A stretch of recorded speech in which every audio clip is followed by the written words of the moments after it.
Okay then gang, so now we know a little bit more about how to use the different Copilot modes and how to add context to the sessions.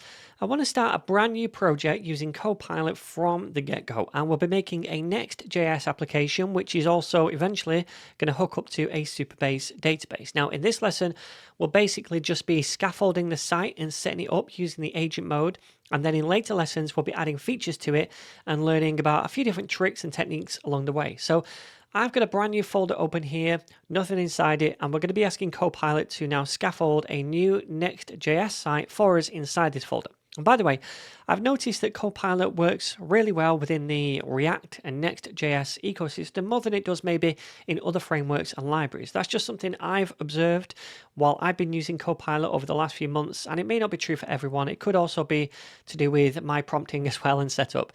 Anyway, let's open Copilot up and make sure we are in agent mode, and then I'm going to use the fetch tool by typing hashtag and then fetch, and I'm going to paste in the Next.js installation docs to make sure it uses the most recent guides. You don't have to do this, but it's something I've got into a habit of doing myself. And then I'm going to ask Copilot to make a new Next.js app using the app router directly in the current directory. I'm also telling it not to use a source folder. And then when we're done, we're going to hit enter. All right, so the first thing it wants is permission to go out and fetch this web page, which we provided as context. So let's click on continue to do that.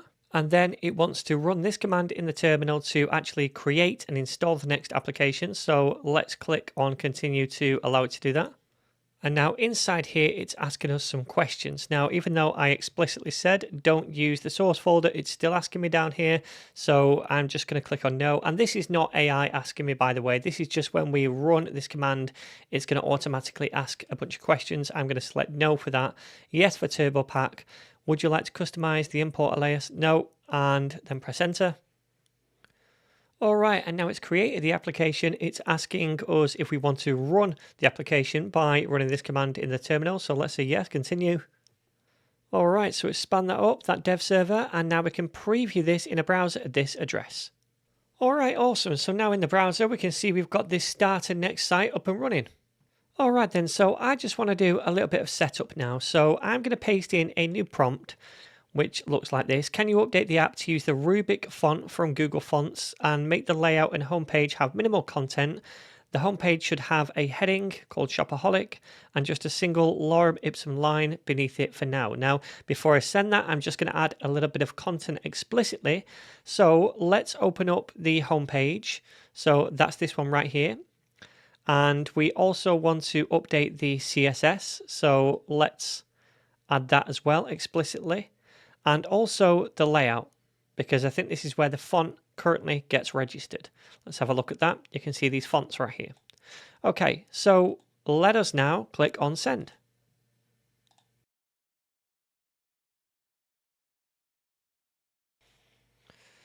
Okay, so it says it's updated everything and it has added some CSS and it's changed the font. But if I go into the page.tsx file, I don't actually see where the content has been removed. I said I wanted this to be minimal, and sometimes it does make mistakes. It thinks it's done something when it's not, and all you have to do is just prompt it again to say, look, the home page, for example, has not been updated.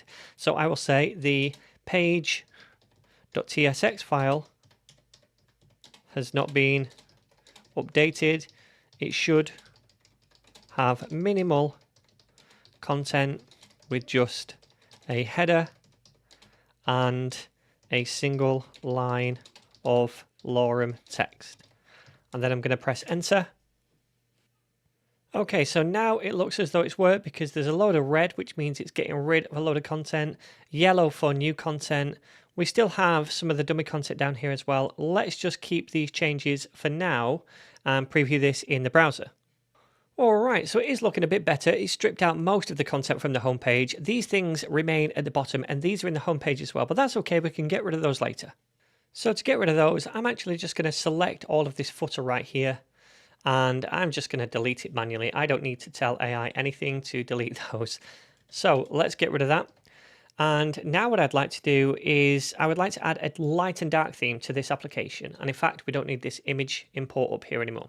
All right. So I'm going to ask Copilot if they can add a working light and dark theme. And I want them to use a context provider to do that.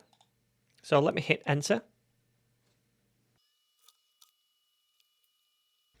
All right, so it's made these changes, and you can see it's done those changes across a variety of different files, including a new context folder in here where we have the theme context. Now, we will check if it works in a moment, but already this has not been coded in a way that I probably would code it. First of all, I wouldn't place the context folder inside the app folder, I'd place it outside it somewhere.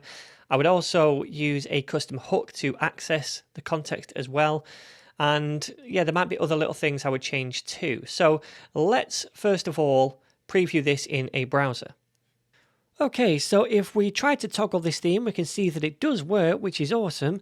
However, the way it coded this feature and how it structured the files wasn't really how I would normally do it. And that's going to be expected, right? When you're using AI to write the code and implement features for you, because it's completely independent of your thought and mind, except for the context and prompts that you provide it. So I'd like a way to express to the AI models how I like to code, structure my project, and I want Copilot to add that as context to each and every chat session with the AI to keep it firmly on track and a little bit more predictable.